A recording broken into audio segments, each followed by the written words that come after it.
Brian Kelly wants the Big Ten. Careful what you wish for. You just might get it. Locked on LSU. Here we go.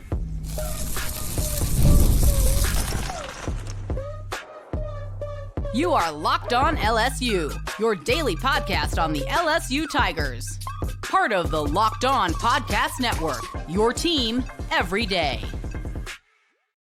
Okay, let's get it. It is Locked On LSU, your team every day. I'm your host, Matt Moscona. Thanks so much for making us your first listen. We are free, available wherever you get podcasts, of course, on YouTube as well. So please subscribe. As always, one of the fastest ways to help us grow is by leaving your comments below. So thank you so much for that. SEC spring meetings going on at beautiful Hilton Sandestin in Florida. And it's the epicenter of the college sports world for this week in May, where all the coaches, ADs, administrators are all there, media access, and they're talking about the biggest topics. And interestingly, on Wednesday, Brian Kelly was there along with other football coaches. And the topic that owned the day on Wednesday was future scheduling.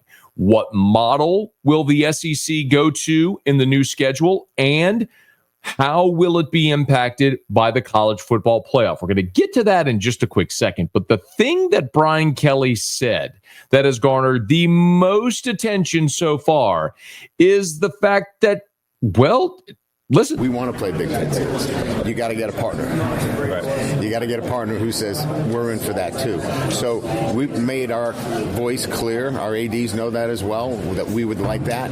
Our commissioner obviously heard us as well. The rest will be up to, what gets negotiated. Again, there's some things that, if we lived in a vacuum, we'd have all these answers, but we don't. There's other pieces that are involved in this, and we'll see what happens. In no uncertain terms, Brian Kelly said, we want to play Big Ten schools. And you know what? I love it. For so many reasons, I love it. Now, there's a lot. Look, he said at the end of that bite, you don't know there's a lot of questions that still need answers. How would you determine who plays who? When in the season would you play? How would the rotation go? Don't know. But ultimately, the most important part of this answer is how it pertains to the rest of the schedule. Remember, if you add a Big Ten opponent, and keep in mind, this was the clarification that someone asked, that a reporter asked Brian Kelly on that. Because remember, right now, the SEC plays 8 SEC games, and then you have a mandate of 1 Power 5 or Power 4 non-conference, okay? Right now, Georgia plays Georgia Tech. Kentucky plays Louisville. Clemson plays South Carolina. Florida plays Florida State. There are plenty of those already baked in to where you've got a handful of Power 4 non-conference opponents. Now you're going to add a Big Ten game to that as well. Now it starts to get a little weird. But the clarification was about how and what scheduling format this would work. I want to play in regular season. Okay. Yeah, we would like that. Yeah. Multiple or one? We think one would do it for us to add to our schedule. We want to compete against the Big Ten. Look, the Big Ten right now holds it on the SEC. They've won the last 2 national championships. Okay, that's the reality of it. We want to get challenged in that regard, and we'd like to be able to get that done. That is up to our commissioner and the ADs to see if that can happen or not. But that's the wish of the room. Brian, just to clarify, 9 SEC plus a Big Ten game? That's correct. That's correct, yeah. Okay. 9 SEC plus a Big Ten. So a Big Ten. So follow me here. Right now, the SEC plays 8 league games and 1 Power 4 non-conference. That's the mandate. And then you have 3 garbage games. What he's suggesting that the coaches want is 9 SEC games and a Big Ten opponent. That would be 10 power conference games, 2 garbage games that nobody cares about. Well, how do you get there? The coaches may want that competitively, but you better believe there's some coaches that are sitting there going, are you crazy? You better have assurances that this is going to, that an expanded playoff. We've got automatic berths, whatever, in the playoff for the SEC, so we don't get penalized by playing more difficult games. But the other part of this is the money. And the money trail will lead to everything, because remember this, we are in a revenue share era where all of these schools know they got to pay coaches, they got to pay assistants, they got to build facilities, and now they got to pay players. You got to come up with $21 million in your budget. Well, there's only two ways to find that money. You increase revenue or you decrease expenses. So you see schools all over trying to tighten the belt a little bit, cut some of the fat. But are you cutting $21 million out your budget? No way. So you got to increase revenue. How do you do that? The easiest answer, television. How do you raise TV revenue? Give ESPN more television windows. You give them more content, they pay you more money. And if the SEC goes from 8 league games to 9, now you've given them a whole nother weekend's worth of SEC games. You've given them 8 more conference games. And if you go play the Big Ten, now you've given them annually, because there's 16 teams, 8 home, 8 road. You've given them 8 games against the Big Ten that will be part of the SEC contract. You've now, in this scheduling format, gone and given ESPN, your TV partner, 16 more games between SEC and Big Ten opponents. That would be worth a windfall of cash that could offset a lot of this spending. So it makes a lot of sense financially. The question is, does it make sense competitively? Because there is no shot, none, zero whatsoever, that the SEC would implement this scheduling model without assurances of an expanded playoff and guaranteed spots. Because what you're not going to do is go make your road harder if other leagues aren't going to do the same thing. And Brian Kelly was asked that. Is this schedule thing that you're projecting contingent upon an expanded CFP? That's a big part of this, right? But I don't think that you have anybody in our room that's not willing to play other teams in the SEC or cross over and play the Big Ten. They just happen to be all tied together right now. They're tied together right now. That's fine to say, we'll play anybody. And that's what he's saying. There's nobody who's shying away. We'll play anybody. Of course you will. You'd happily do that. And as a fan, that's what I want to see. I don't want to watch LSU against Nichols or Grambling or Southern or Southeastern. No disrespect to any of those schools, or Western Kentucky or Louisiana Tech or any other garbage games that nobody actually wants to see. Nobody gets the LSU football schedule and goes, finally, LSU's bringing Southeast Missouri State to Tiger Stadium, the one I've waited for forever. Kick rocks. Give me 12 games that everybody wants to see, but make it uniform across college football to where everybody is playing an equitable schedule. We are getting there, and this is fantastic news. But Greg Sankey has a self-imposed deadline of December 1st. The league's got to decide on it. Remember, this scheduling model right now is only good for 2024 or 2025. There is no scheduling model yet for 2026. So they've got to make a decision. But that decision is going to be contingent upon what happens with the playoff. Are you going to 16? How many auto bids will there be for the SEC or other leagues? How many at large? Lots of questions still to answer, but we're trending in a direction that is going to be so good for the fans of college football, because we're going to get games we actually care to see. Stay tuned. Now, Brian Kelly's team this year could compete with anybody because of that roster. And finally, he's acknowledging it and how they did it. That's next. Locked on LSU, your team every day.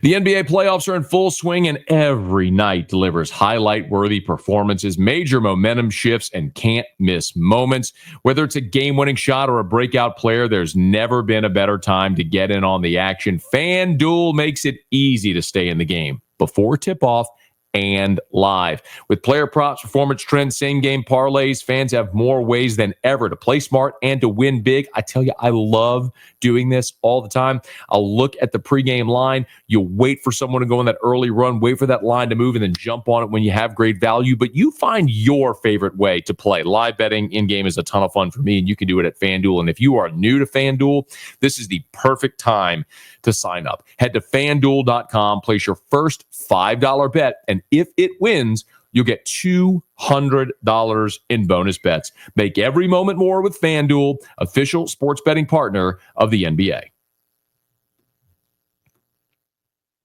Brian Kelly, in no uncertain terms, talked about this LSU team in 2025, and he knows he has a loaded gun. This is the best roster we've put together since I've been at LSU. And it takes time to put the roster together. Nobody has time for that. I get that. But we've developed our players, younger players in our program.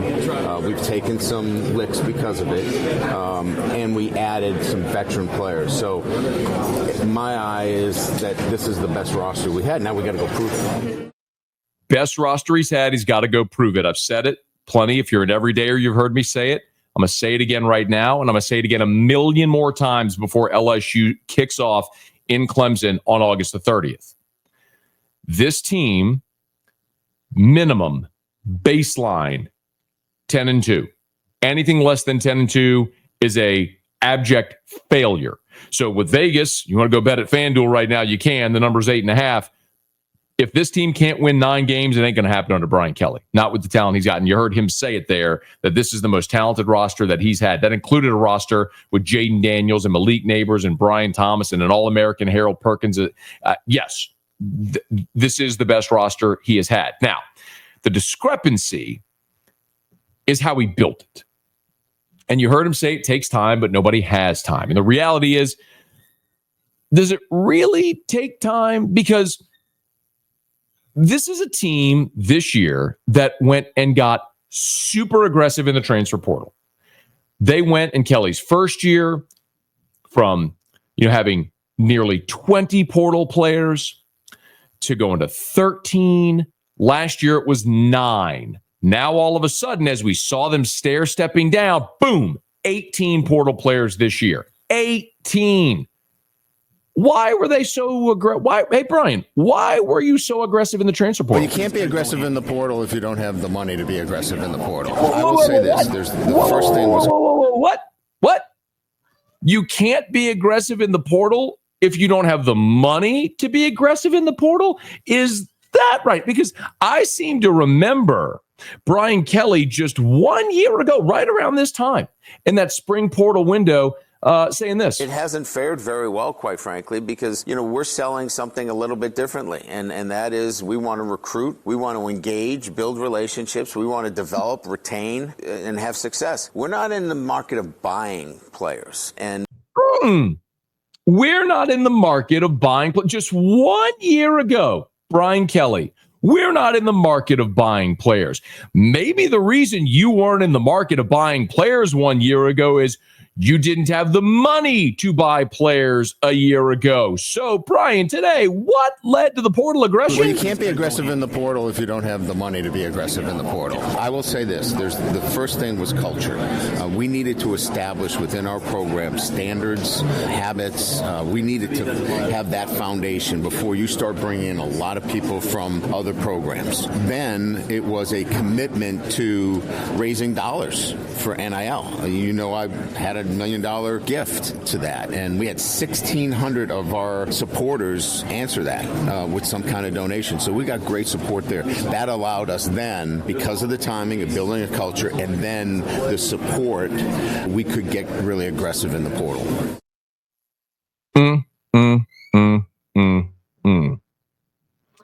And the truth shall set you free. Listen. They tried it his way.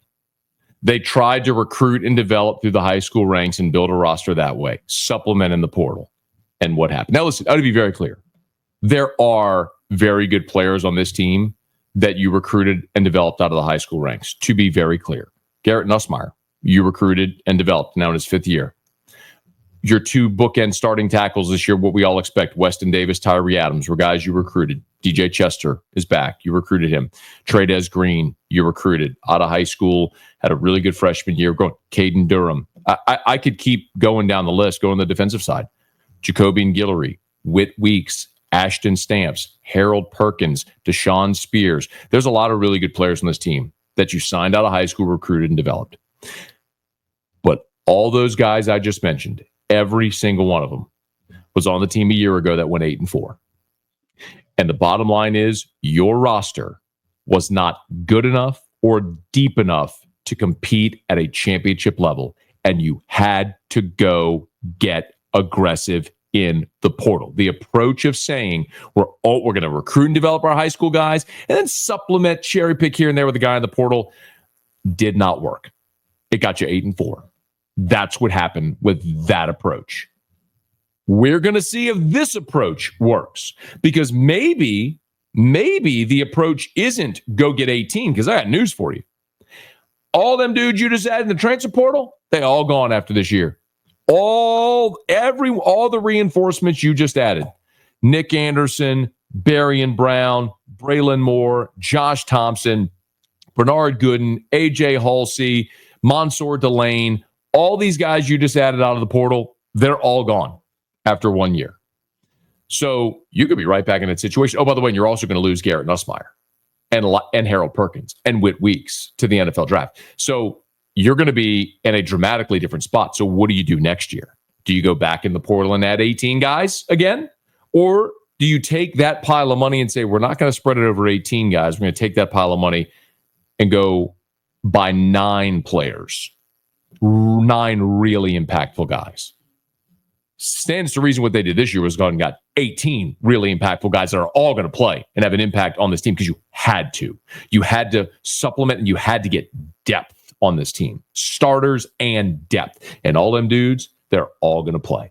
Patrick Payton, Jamari Butler, Jack Piper, they're all going to play and play a giant role on this team or whatever they're going to be. Listen, I'm not casting aspersions. I'm not throwing shade at Brian Kelly, because I respect tremendously the ability to have humility and say, you know what?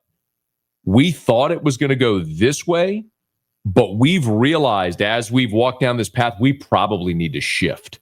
We need to shift our thinking. We've brought in Austin Thomas. We've had to fundraise more. And next year is going to be tough, because you thought when you were planning 2-3 years out that you thought you were going to have Bryce Underwood. Now you don't, so it's changed. But it is very clear that Brian Kelly's mantra a year ago, if we're not in the business of buying players, he was only not in the business of buying players because he did not have the money to buy players. Because as soon as he had money to buy players, they went and bought the best roster you could possibly buy. And I'm going to tell you this again right now.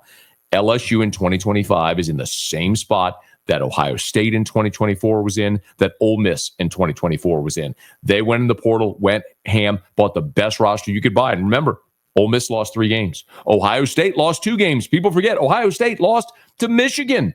Ohio State lost a home game to Michigan and lost a close game on the road at Oregon. They were 10-2. If it were a 4-team playoff, Ohio State would not have been in last year. But they got hot at the right time, and they won the national championship. I'm not telling you LSU's going to go undefeated. I'm not telling you they need to go undefeated. What I'm telling you is LSU better go 10-2 and get in that playoff. Because if this team, Brian, as his words, the best roster that he's had at LSU, if this team can't get in a 12-team college football playoff, it's not going to happen under Brian Kelly.